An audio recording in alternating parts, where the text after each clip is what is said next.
BJP की नई राष्ट्रीय कमेटी की घोषणा, जहां स्मृति ईरानी को कमेटी का महासचिव बनाया गया। ये एक और खास खबर जो आपको बता रहे हैं, वसुंधरा राजे सिंधिया राष्ट्रीय उपाध्यक्ष बनाई गई है। इस वक्त की बड़ी खबर देखिए आप, नई कमेटी की घोषणा कर दी गई है। स्मृति ईरानी को कमेटी में महासचिव का पद दिया गया है। इसके अलावा वसुंधरा राजे सिंधिया को राष्ट्रीय उपाध्यक्ष बनाया गया है।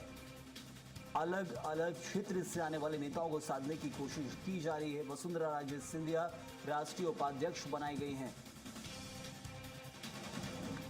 इस वक्त की बड़ी खबर जो हम आपको बता रहे हैं, बीजेपी के राष्ट्रीय कमेटी की जो घोषणा है वो कर दी गई है नई कार्यकारिणी की। और स्मृति ईरानी को जहां कमेटी में महासचिव बनाकर जिम्मेदारी दी गई है, जनरल सेक्रेटरी, तो वहीं वसुंधरा राजे सिंधिया को राष्ट्रीय उपाध्यक्ष बनाया गया है। वसुंधरा राजे सिंधिया राजस्थान से आती हैं, पूर्व मुख्यमंत्री रही हैं, और इसके अलावा जब चुनाव हुए तो उनकी एक बड़ी जिम्मेदारी और भूमिका थी बीजेपी को राजस्थान में लाने में, लेकिन वो मंशा पूरी नहीं हो पाई मुख्यमंत्री बनने की। और उसके बाद अब देखिए राष्ट्रीय उपाध्यक्ष के पद से उन्हें नवाजा गया है। ये बड़ी खबर इस वक्त हम आपको बता रहे हैं। तो वहीं नई राष्ट्रीय कमेटी की जो घोषणा हुई, इसमें स्मृति ईरानी को महासचिव बनाया गया है। स्मृति ईरानी जो चुनाव हार गई थी, कहा जा रहा था कि साइडलाइन कर दिया गया है पार्टी के अंदर, लेकिन अब राष्ट्रीय महासचिव बनाया गया है स्मृति ईरानी को। ये नई राष्ट्रीय कमेटी की जो घोषणा हुई है वो इस वक्त हम आपको दिखा रहे हैं। तो इसके अलावा भी और दूसरे नेताओं को जिम्मेदारी दी गई है, लेकिन फिलहाल जो खबर निकलकर सामने आ रही है वो हम आपको बता रहे हैं। नई राष्ट्रीय कमेटी की घोषणा कर दी गई है। स्मृति ईरानी पूर्व केंद्रीय मंत्री भी रही हैं, अमेठी से चुनाव लड़ा है, राहुल गांधी के सामने तक उन्होंने चुनाव लड़ा हासिल की, लेकिन इस बार वो अपना चुनाव हार गई थी। और अब नई कार्यकारिणी, नई कमेटी के अंदर उन्हें महासचिव बनाया गया है। तो ये बड़ी घोषणा जो की गई है। वसुंधरा राजे सिंधिया राजस्थान की पूर्व मुख्यमंत्री रह चुकी हैं।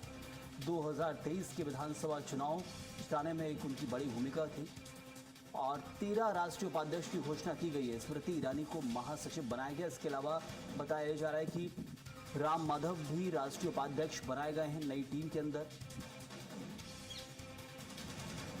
तो इस वक्त की जो बड़ी खबर निकलकर सामने आई है, बीजेपी की नई टीम में 13 राष्ट्रीय उपाध्यक्ष और 8 महासचिव बनाए गए हैं। अब एक नए सिरे से शुरुआत बीजेपी यहां करना चाहती है देश के अंदर, क्योंकि कुछ नतीजे आए हैं जो बीते समय के, वो जरूर ये कह सकते हैं कि उससे उभरना भी जरूरी है, और आने वाले समय के लिए बेहतर नतीजा है, उसके लिए बेहतर टीम तैयार की जा रही थी। वक्त जरूर लिया गया, लेकिन उसकी घोषणा अब कर दी गई है। और चलिए हमारे साथ हमारे ग्रुप एडिटर प्रभु पटेरिया जुड़ चुके हैं। प्रभु जी, देखिए, नई राष्ट्रीय टीम जो घोषणा की जानी थी, थोड़ा वक्त जरूर लिया है, लेकिन ऐलान किया गया है 13, जिसमें बताया जा रहा है कि जो राष्ट्रीय उपाध्यक्ष बनाए गए हैं, 8 महासचिव हैं।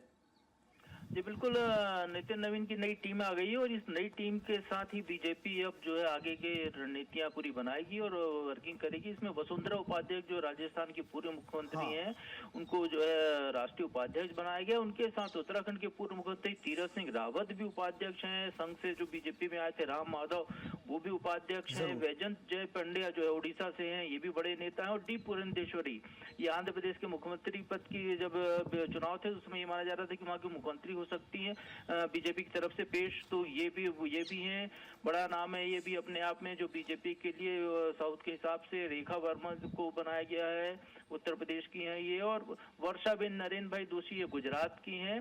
भारती प्रवीण पवार महाराष्ट्र से उपाध्यक्ष बनाए गए हैं। सरदार मनप्रीत सिंह बादल पंजाब में चूंकि चुनाव है तो वहां पर भी ध्यान रखा गया है। और मध्य प्रदेश से लाल सिंह आर्य, जो भाजपा अनुसूचित जाति मोर्चा के अभी राष्ट्रीय अध्यक्ष थे, उनको जो है मध्य प्रदेश से उपाध्यक्ष बनाया गया है। एम नागराज कर्नाटक से हैं, तारिक मंसूर उत्तर प्रदेश से हैं। ये मुस्लिम चेहरा लिया गया है बीजेपी के राष्ट्रीय टीम में। पहली बार इस तरीके का एक बड़ा बीजेपी ने कदम उठाया है। और मधुचंद्र कर, ये पश्चिम बंगाल से हैं, जहाँ पे अभी बीजेपी ने अपनी सरकार बनाई है। राष्ट्रीय महामंत्री के पद पर बीएल संतोष लगातार बरकरार हैं। राष्ट्रीय सह संगठन महामंत्री के पद पर शिव प्रकाश बरकरार हैं, उनको वैसे ही रखा गया है। राष्ट्रीय और सौदान सिंह को फिर से जिम्मेदारी दी गई है। वो चंडीगढ़ का इंचार्ज बनाया गया है, उनको मुख्य हेडक्वार्टर चंडीगढ़ होगा, शिव प्रकाश का हेडक्वार्टर मुंबई होगा। तो ये अलग अलग क्षेत्र के लिए जो राष्ट्रीय सह संगठन महामंत्रियों को जिम्मेदारी दी गई है। BL संतोष दिल्ली से ही देखेंगे। तो ये जो शिव प्रकाश जो है ये अभी मध्य प्रदेश छत्तीसगढ़ के इंचार्ज हुआ करते थे। अजय जामवाल भी ये काम देखते थे। अजय जामवाल का नाम अभी सूची में नहीं है। राष्ट्रीय महामंत्री के तौर पर विनोद तावड़े जो कि अध्यक्ष की रेस में भी इनका नाम था, बड़े नेता हैं। सुनील बंसल हैं, ये भी बड़े नेता हैं। स्मृति ईरानी को लिया गया है उत्तर प्रदेश से, ये एक बड़ा बदलाव है। स्मृति ईरानी को इसमें शामिल किया गया, जगह मिली बहुत समय बाद। और राष्ट्रीय मंत्री के तौर पर यदि हम देखते हैं मध्य प्रदेश का प्रतिनिधित्व फिर यहाँ पर आ रहा है। कविता पाटीदार जो कि राज्यसभा सदस्य हैं, हाँ। मध्य प्रदेश भाजपा की महामंत्री रही हैं, उनको जगह मिली है। ये एक मध्य प्रदेश से है। जरूर प्रभु जी, लेकिन ये हम देखिए कितना बदलाव किया गया पुरानी टीमों से लेकर, क्योंकि ये देखिए कुछ संगठन के जो पद हैं उनमें तो पुराने नेता वहीं बरकरार हैं। राष्ट्रीय उपाध्यक्ष में हम जरूर देखते हैं कि पूर्व मुख्यमंत्रियों को अलग अलग राज्यों की जिम्मेदारी दी जाती है। राष्ट्रीय उपाध्यक्ष बनाया गया था, ये पहले भी हमने देखा था। और इस वक्त जो नए चेहरे हैं, आने वाले समय को लेकर क्या इस वक्त सोच है बीजेपी की, वो समझना बहुत जरूरी है। क्या कुछ चाहिए उन्हें देश के अंदर अलग अलग राज्यों में, क्योंकि अब राष्ट्रीय महामंत्री तो प्रभार भी दिए जाएंगे अलग अलग राज्यों के। निश्चित तौर पर अलग अलग प्रभार दिए जाएंगे। और मध्य प्रदेश के जो बीजेपी के जो पूर्व प्रदेश अध्यक्ष हैं, हाँ। उनको भी बड़ी जिम्मेदारी दी है, इसमें मिली है। प्रकोष्ठ का सह संयोजक बनाया गया है उनको। और ये भी ये कहें कि जो उनका जो काम था, जिस तरीके से उन्होंने मध्य प्रदेश में काम संभाला हुआ था अध्यक्ष के तौर पर, बीजेपी की सरकार बनाने में बड़ा उनका योगदान रहा। तो प्रकोष्ठ संकुल संयोजक उनको जिम्मेदारी दी गई है।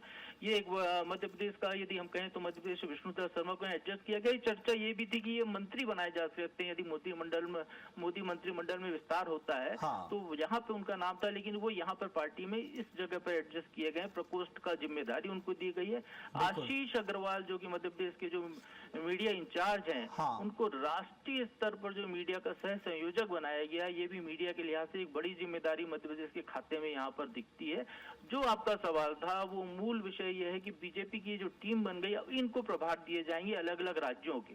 तो बीजेपी इन नेताओं को ही जिम्मेदारी देगी। मध्य प्रदेश का प्रभार भी ये कहें कि इसके बाद बदला जा सकता है।